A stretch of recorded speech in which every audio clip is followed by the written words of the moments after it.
ఒకళ్ళు జయప్రకాష్ నారాయణ అయితే ఇంకొకళ్ళు లోకమాన్య బాలగంగాధర్ తిలక్, ఒకళ్ళు మదర్ తెరీసా అయితే ఇంకో వైపున భగత్ సింగ్. ఆ రోజు నన్ను అందరూ అన్నారు, నీకేంటి ఇంత పిచ్చి ఏంటి, నీకు కన్ఫ్యూజ్డ్ ఐడియాలజీ నీది అంటే నేను రోజు చెప్పలేకపోయాను అందరికీ. పవన్ కళ్యాణ్ ఐడియాలజీ ఏంటంటే ఇంత భిన్నమైన వ్యక్తుల్లో ఏకత్వం చూడగలగడం పవన్ కళ్యాణ్ ఐడియాలజీ. ఆ ఏకత్వాన్ని చూడగలిగాం కాబట్టి ఆ 7 సిద్ధాంతాలు వచ్చినాయి. నాకు ఒక్కొక్కరిలో నాకు నచ్చిన అంశాన్ని తీసుకొని నాకు వ్యక్తిగతంగా బలం ఇవ్వడం చూశాను. అది నా మీద ఎంత ప్రభావితం చూపించింది, అది ఎంత సక్సెస్ ఇచ్చిందో కూడా నాకు తెలుసు. అంటే నేను అందరిలాగా నేను కాలేజీలకి యూనివర్సిటీలకి వెళ్ళా, డాక్టరేట్ లేకుండా పోవచ్చు, యూనివర్సిటీస్కి వెళ్ళి ఉండకపోవచ్చు, కానీ జ్ఞానాన్ని సముపార్జించటం నా చిన్నప్పటి నుంచి ఈ క్షణం దాకా నేను ఎప్పుడూ ఆపలా, ఎప్పుడు నేర్చుకుంటానే ఉన్నాను.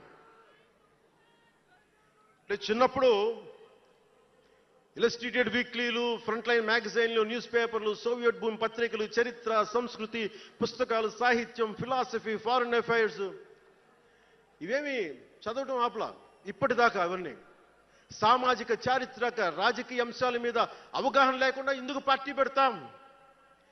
దేశ విభజన, కలోనియల్ చరిత్ర, తిరుగుబాట్లు, చిట్టాగాంగ్, విప్లవ వీరులు, తాకట్టులో భారతదేశం, ఆడమ్ స్మిత్లు, మాల్థూసియన్ థీరీలు చదవకుండా, అర్థం చేసుకోకుండా పార్టీ పెట్టేస్తామా?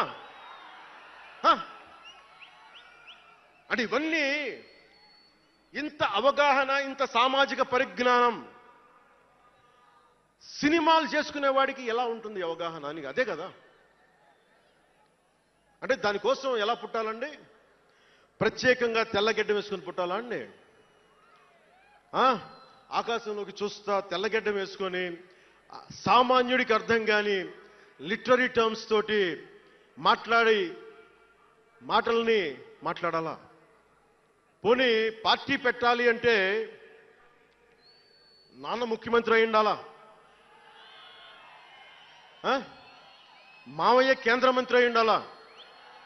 బాబాయిని చంపించుండాలా అని ఎక్కడ రాసిలేదు కదా.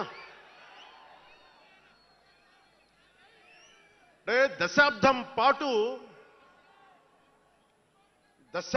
పాటు ఒంటరిగా పార్టీని మొయ్యాలి అంటే ఎన్ని తిట్లు, ఎన్ని అవమానాలు భరించాలి, ఎంత నలిగుండాలి, ఎంత జ్వలించుకుపోవాలి, ఎన్ని పోగొట్టుకోవాలి. వ్యక్తిగత జీవితం నుంచి నా ఆరోగ్యం దాకా అన్ని పోగొట్టుకుంటానే వచ్చాను. దానికి ఈ జయకేతనం నాకు ఆనందాన్ని ఇచ్చింది. ఎందుకు చెప్తున్నానంటే ఆరోగ్యం గురించి. నేను మార్షల్ ఆర్ట్స్ చేసేటప్పుడు 3 గ్రనైట్ రాళ్ళు గుండెల మీద పెట్టుకొని పగలగొట్టించుకునేవాడిని.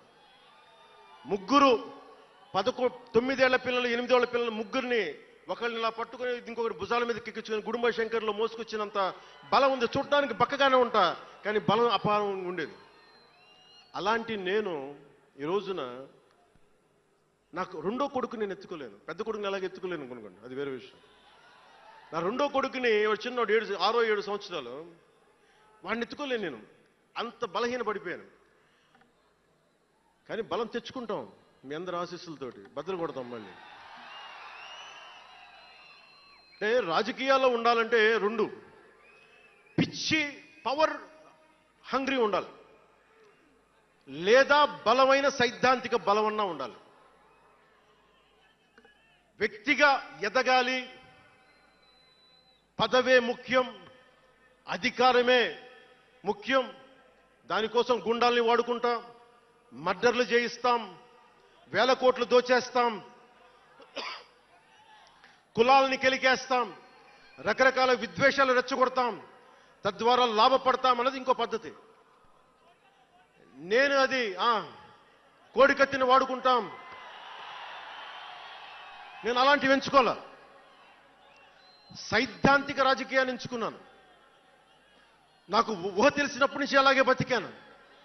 అందుకే నేను సమాజం, సమతుల్యత, భావితరాల భవిష్యత్తు, దేశం అంతరంగిక భద్రత, దేశ భద్రత, శత్రు దేశాల దాడులు, ఆలోచించి దశాబ్దన్నర నలిగి గుండె రగిలి అందరిలోనూ చైతన్యం రగిలించి ఈ రోజున జనసేన జయకేతనం ఎగరవేస్తున్నాం.